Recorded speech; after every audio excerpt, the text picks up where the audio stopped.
மணி Sofia கண்டிப்பா இந்த பேரை பத்தி நிறைய பேத்துக்கு தெரிஞ்சிருக்கும் அப்படின்னு நினைக்கிறேன். ஆனா இவங்களை பத்தி தான் இப்போ சோஷியல் மீடியா ஃபுல்லாவே ஒரு டாபிக் ரொம்பவே ஹாட்டா போயிட்டு இருக்கு. அதாவது நடிகை ஐஸ்வர்யா ராஜேஷோட அண்ணன் தான் மணிகண்டா. இவர் பிக் பாஸ் மூலமா தான் ரொம்பவே பிரபலமானாரு.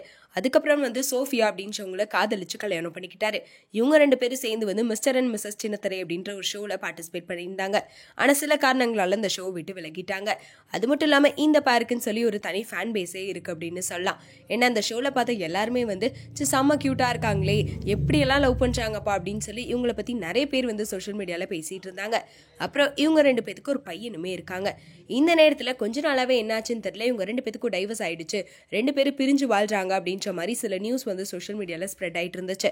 ஆனா சில பேர் என்ன சொல்ல ஆரம்பிச்சிட்டாங்கன்னா, இந்த விஷயத்துக்கு இவங்க எந்த ஒரு விளக்கமே கொடுக்காதனால எப்பயுமே இந்த மாதிரி டைவர்ஸ் நியூஸ் சோஷியல் மீடியால ரூமரா போயிட்டு இருக்கும். அதே மாதிரி இவங்களை பத்தி ஒரு ரூமர் தான் ஸ்ப்ரெட் ஆயிருக்கு போல. ரெண்டு பேரும் டைவர்ஸ்லாம் பண்ணலன்னு நினைக்கிறேன். ஏன்னா பண்ணியிருந்தா கண்டிப்பா அதுக்கு ஏதாவது விளக்கம் கொடுத்துருப்பாங்களே அப்படின்ற மாதிரி இவங்களுக்கு ஆதரவா நிறைய பேர் பேசிட்டு இருந்தாங்க. இந்த நேரத்துல தான் மணிகண்டா இப்போ ரீசெண்டா ஒரு போஸ்ட் ஷேர் பண்ணியிருக்காரு. அதாவது அவரோட செகண்ட் ஒய்ஃப்க்கு கேர்ள் பேபி பிறந்திருக்கு அப்படின்னு சொல்லிட்டு. ஸோ இதை பார்த்த ரசிகர்கள் எல்லாருமே ஒரு பெரிய அதிர்ச்சியிலேயே இருக்காங்க. ஏன்னா இவங்க ரெண்டு பேரும் டைவர்ஸ் ஆயிடுச்சு அப்படின்னு நினைச்சிட்டு இருந்த நேரத்துல இப்போ பார்த்தா இவருக்கு செகண்ட் கல்யாணம் ஆயிடுச்சு, அந்த ஒய்ஃப்க்கு இப்போ ஒரு கேர்ள் பேபி பிறந்திருக்குன்னு போட்டிருக்காரு அப்படின்னு சொல்லி எல்லாருமே ஷாக்ல இருக்காங்க. அது மட்டும் இல்லாம சோஃபியாவுக்கு ஒரு பையனுமே இருக்காங்க. அந்த பையன் இந்த கேர்ள் பேபியை கொஞ்சம் மாதிரிவே மணிகண்டா ஒரு போஸ்ட் போட்டிருப்பாரு.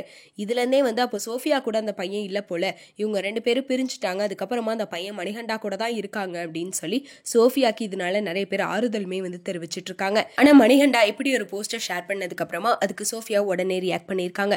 அவங்க என்ன ஒரு போஸ்ட் போட்டிருக்காங்கன்னா, அவங்க ரொம்பவே போல்டா இருக்க ஒரு போட்டோ ஷேர் பண்ணி அது கீழே என்ன சொல்லியிருக்காங்கன்னா, இந்த மாதிரி என்னோட அடுத்த ஒரு சாப்டருக்கு நான் ரெடி ஆயிட்டேன், ஸோ நல்ல விஷயங்கள்ல மட்டுமே ஃபோக்கஸ் பண்ண போறேன் அப்படின்னு சொல்லியிருக்காங்க.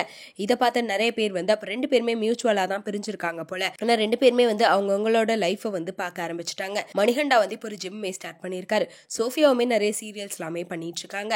அது மட்டும் இல்லாம அவங்களே என்னோட அழகான அடுத்த சாப்டர் ஸ்டார்ட் பண்ண போறேன்னு சொல்லியிருக்காங்க அப்படின்னு சொல்லி ரசிகர்கள் எல்லாருமே சோஃபியாக்கு ஆறுதலுமே தெரிவிச்சிட்டு இருக்காங்க. இதே மாதிரி போல்டா இருங்க, எதுக்காகவும் ஃபீல் பண்ணாதீங்க அப்படின்னு சொல்லி அவங்களோட இந்த போஸ்ட் கீழே நிறைய பேர் கமெண்ட் பண்ணிட்டு இருக்காங்க. இதை பத்தி நீங்க என்ன நினைக்கிறீங்க அப்படின்றத கமெண்ட்ல சொல்லிருங்க.